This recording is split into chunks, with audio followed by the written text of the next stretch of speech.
Comme dans un film de Sergio Leone, les aventuriers, après avoir oxy leur double dans la galerie des miroirs, se regardaient les yeux dans les yeux. Qui avait vraiment vaincu son double? Qui avait été remplacé? Le magicien, qui était le seul à pouvoir capter des ondes mystiques, fut soumis à la question. Mais si lui était le double, n'y avait-il pas un risque qu'il demande aux autres doubles de tuer les originaux? Et s'il était un original et qu'il se retrouvait au milieu d'uniquement des doubles, n'y avait-il pas un risque qu'il se fasse tuer? Et d'ailleurs, les aventuriers savaient-ils vraiment s'ils étaient des doubles ou des originaux? Peut-être que c'était qu'une partie d'eux-mêmes qui avait été altérée. La tension montait, montait, montait, comme dans un film de Sergio Leone. Et tout d'un coup, les hobbits péta. Tout le monde se retourna vers lui.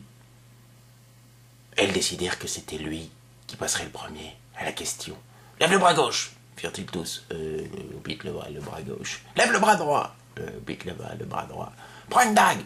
Le hobbit prit sa dague. « Frappe le mur !» Il frappa le mur. « Avec l'autre main !» Il frappa avec l'autre main. « Mets-toi tout nu !» fit le guerrier. « Quoi? Pourquoi tout nu ?» fit le nain. « Ben, il a un troisième téton sous le sein. Un troisième téton. Je l'ai vu parce que quand... Si, je l'ai vu parce que quand j'étais prisonnier, là, avec le petit elfe noir, il faisait des trucs et j'ai bien vu qu'il avait un troisième téton. Donc si son troisième téton n'est pas au même endroit, c'est que c'est son double. Les hobbits regarda tous ses compagnons, déjà qu'il n'était pas bien en forme, le pauvre. Il se déshabilla et soulagé. Les aventuriers virent que le troisième téton du hobbit était bien en place. Bon, toi c'est bon. Le magicien maintenant. Et ouais les gars, d'accord, puis le magicien, mais il y en a un, on peut vérifier tout de suite quand même, c'est le paladin. C'est le seul qui soit pas ambidextre dans la bande. Tous se retournèrent vers le paladin. Le paladin respira profondément. Oui. T'étais droitier ou gaucher déjà? La voleuse fit remarquer que elle avait bien testé les capacités du paladin pendant qu'ils étaient prisonniers avec les nymphes et tout ça. Elle aimait bien plutôt l'aspect paladine du paladin quand il était paladine, et elle affirma à tout le monde que la paladine, le paladin était un droitier. « Prends ton épée !» Il prit son épée de la main gauche. Oh, tu as été vaincu par ton double. La tension monta plus fort que dans un film de Sergio Leone. Le paladin se concentra et affirma à tous ses compagnons, mais enfin, peut-être que j'ai été vaincu par mon double, enfin, peut-être que c'était une épreuve, peut-être que c'est pas très grave que j'ai été vaincu par mon double, peut-être que j'ai récupéré mon âme aussi. Maintenant, je suis certainement gaucher, mais enfin, bon, c'est pas, j'ai l'impression d'être toujours moi. Demandez au nain s'il détecte le bien sur moi. Demandez-lui, il pourrait peut-être même lancer une détection de la loi. Le nain se concentra. Mais tout le monde se dit que si le nain était un double, il pouvait mentir. Aussi je dis paladin. Néanmoins, le guerrier souffla à l'oreille du nain. T'as intérêt à pas mentir, sinon je te pète la tête. Le magicien, puis je pourrais peut-être lancer aussi un sort de détection de la vérité en même temps, savoir si le nain me ment. Mais à quel cas si on est tous les deux complices? On arrête! Fit la voleuse. De toute façon, je sais quand quelqu'un me ment. J'ai un talent pour ça. Oui, mais si c'est toi la menteuse! Fit le barde. Tais-toi. On n'est bien obligé de se faire confiance. On va pas s'entretuer quand même. Le nain lança un sortilège pour détecter le bien et vit que à peu près tout le monde était bon dans cette équipe. À peu près tout le monde n'était pas forcément bon sur lancer une détection du mal, vit qu'il n'y avait aucune personne qui était mauvaise dans cette équipe. Il lance une détection de la loi et remarqua que la loi était très présente chez le paladin, qu'elle était présente chez lui aussi, et puis étonnamment chez le guerrier, n'en déplaise, qui avait aussi un petit aspect bon qui poussait en lui. Et il y avait aussi du bon chez la voleuse, mais un peu. Mais lorsqu'il lançait une détection du chaos, il s'aperçut que c'était plutôt le chaos qui dominait la voleuse. Et puis aussi le barde. Ah, le barde qui avait aussi du bon. Oui. La voleuse et le barde étaient faites pour son temps. Enfin, il finit sur le hobbit, sur lequel il remarqua une once de bonté, mais ni la loi ni le chaos. Alors, qu'est-ce qui se passe? Qu'est-ce qu'on fait? Conseil de guerre? T'es notre paladin, t'es pas notre paladin? Mais je suis votre paladin, je suis désolé, c'est juste que je suis devenu gaucher. Tous.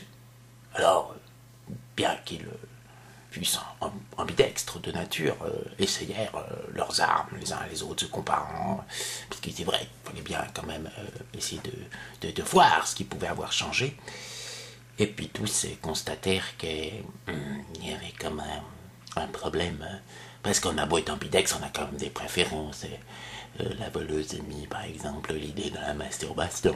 On a une main préférée. Hein. Si on prend une autre main, c'est juste pour avoir l'impression que c'est quelqu'un d'autre. Enfin, généralement, c'est des choses qu'on fait d'une seule main, même si on est en ambidextre. Hein. Et puis il y avait aussi se curer les doigts, hein, ou alors se torcher. C'est des choses qu'on fait généralement avec sa main préférée. Et à la grande dame, tous constatèrent, sauf pour ce qui était le cas des magiciens qui habitaient, qu'ils avaient changé de préférence.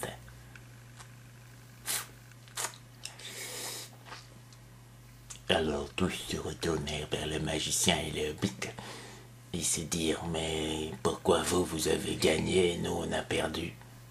Le magicien fit remarquer que les sortilèges c'était pas vraiment prévisible, et puis que le hobbit lui avait des talents cachés avec son œil, et que des fois la chance souriait au hobbit. Bon, certes, mais est-ce que cela implique quelque chose de plus, que vous n'auriez pas d'âme, alors que nous l'aurions récupéré? Le nain Argak, c'était difficile parce qu'il n'y avait pas de sortilège de détection des âmes. Ils se grattèrent la tête, réfléchirent un petit peu, regardèrent la bouteille dans laquelle traînait le petit bébé cyclope, et puis décidèrent que finalement c'était pas très très grave de changer de main préférée, surtout que, ils avaient tous gagné un niveau. Ou deux, peut-être. Le magicien et le hobbit, lui, s'y sentaient étrangement différents, un peu plus transportés. Une douce musique berçait leurs oreilles, une sorte de musique des sphères. Ils continuèrent dans le labyrinthe, alors que le magicien et le hobbit entendaient ces petits sons, comme ça, les gagner tous les deux. Des images affluaient de là-haut, le domaine des dieux. Peut-être avait-il reçu une étincelle de divin. Et oui, peut-être. Ils arrivèrent au fond d'un couloir où il y avait 3 portes, à droite, à gauche, au milieu. Et tous, d'un commun accord, décidèrent d'aller à gauche, sauf le magicien et le hobbit qui voulaient, eux, aller à droite. Alors, ils décidèrent de tous aller au milieu.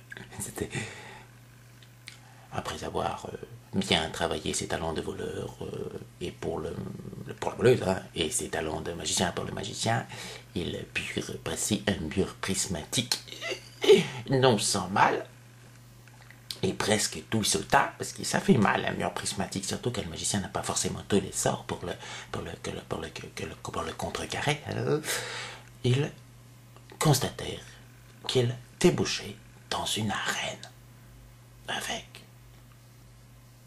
un public qui semblait constitué de géants.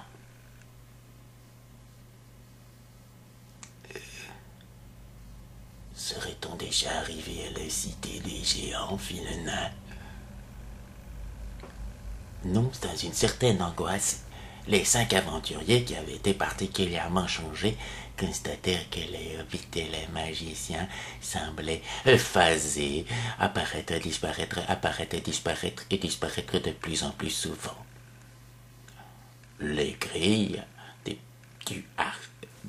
de l'arène c'était une grosse arène quand même. Et il y en avait 12. Les grilles de l'arène s'ouvrirent pour laisser la place à des créatures sans nombre, à peu près la moitié du manuel des monstres.